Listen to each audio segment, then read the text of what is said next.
Hello everyone, good day. I am Jonalyn Alvarado, a fourth-year pre-service teacher taking Bachelor of Secondary Education major in English. So today I'll be discussing about the important topic under this subject, Ed 401, a Field 1 study. I hope you're all ready to learn and excited to learn with me. So before I'll start my discussion, let me ask you a simple question. What do you think motivates you to study harder? Is it about the reward, recognition, or simply just your own goals? Think about your answer as we go along because today's lesson it will help us to understand how our needs and different kinds of intelligences influence our learning and motivation. So this discussion will be guided with learning objectives. So at the end of this lesson, you are expected to, with at least 83% accuracy, explain at least four of Maslow's learner's needs and seven multiple intelligences by Howard Gardner and how they influence behavior and motivation through concrete examples. And for the skills, with 80% accuracy, design one motivational teaching strategy per group that addresses diverse learner needs and multiple intelligences when presented with classroom scenarios. And for the attitude, demonstrate openness to various learner needs and intelligences by proposing at least one inclusive and motivational strategy during your group activity. So let's begin with Abraham Maslow's hierarchy of needs, or also called as a theory of human motivation. Maslow said that our behavior is influenced by different levels of needs that is arranged like a pyramid. So at the very base are the psychological needs, the food, water, rest, and health. So with this, it is very hard for learners to concentrate. So imagine trying to study while you're hungry or sleepy. Would you be able to be motivated by that? So probably not. So the next is the safety needs. It is the security and stability. So learners who don't feel safe or maybe from bullying or noise environment are less likely to engage. That's why teachers must set clear rules and create a safe space and conducive for learning. And then we have the love and belonging. These are the friendship and the acceptance. So when learners feel excluded, they may withdraw. Like the group work and respect in class build this sense of belonging or not being alone or left behind.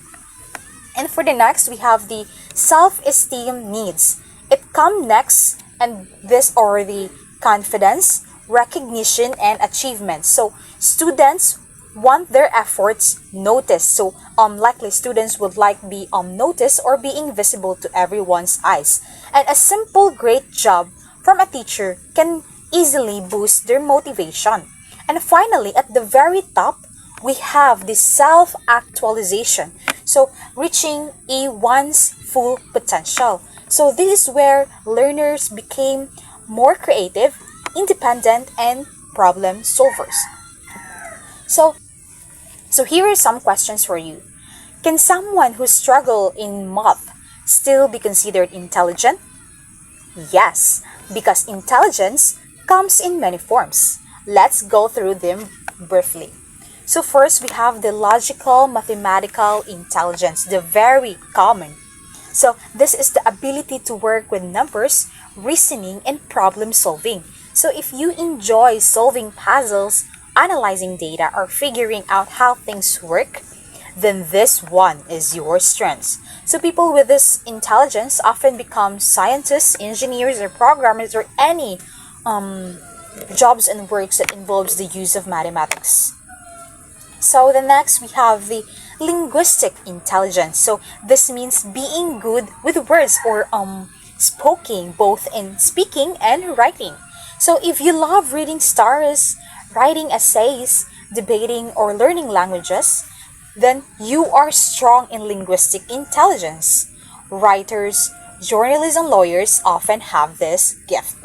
So let's move on to the next, the interpersonal intelligence. So this is about understanding and working well with other people. So it's about socializing. So if you find it easy to make friends, enjoy teamwork, or can sense how others are feeling, then you may have strong interpersonal intelligence or the emotional intelligence.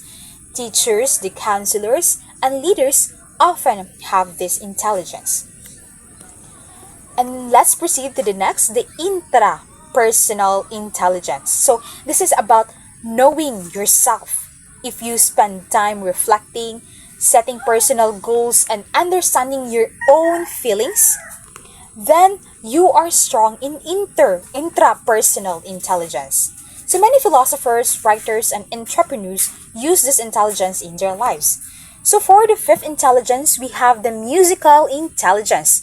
This is the ability to recognize and create rhythms and melodies. So if you like singing, playing instruments, or remembering things through songs, then you have musical intelligence. So musicians, singers, and composers show this kind of smartness.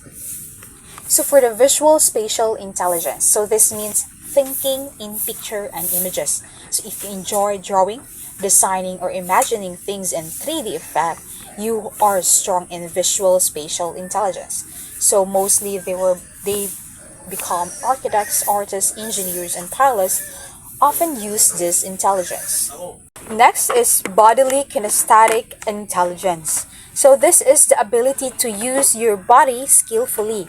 So if you enjoy sports, acting, dancing, or a hands-on activities like crafting, then this intelligence is your strength. So mostly athletes, dancers, and surgeons use this type of intelligence daily. And the next, we have the naturalist intelligence. So this is about connecting with nature. So if you enjoy being outdoors, observing animals, or taking care of plants, you have the naturalist intelligence. So mostly those are the farmers, biologists, and environmentalists are strong in this area. And the next is existential intelligence. So finally, we have the existential intelligence. So this is the ability to ask deep questions about life, meaning, and existence. So if you for the teachers, this means that first, they have to meet the learner's basic needs like safety and belonging. Then after, they can design activities that matches the different intelligences. Like, thank you for joining this session. Remember, every learner is unique, and as teachers, our role is to meet their needs and celebrate their strengths.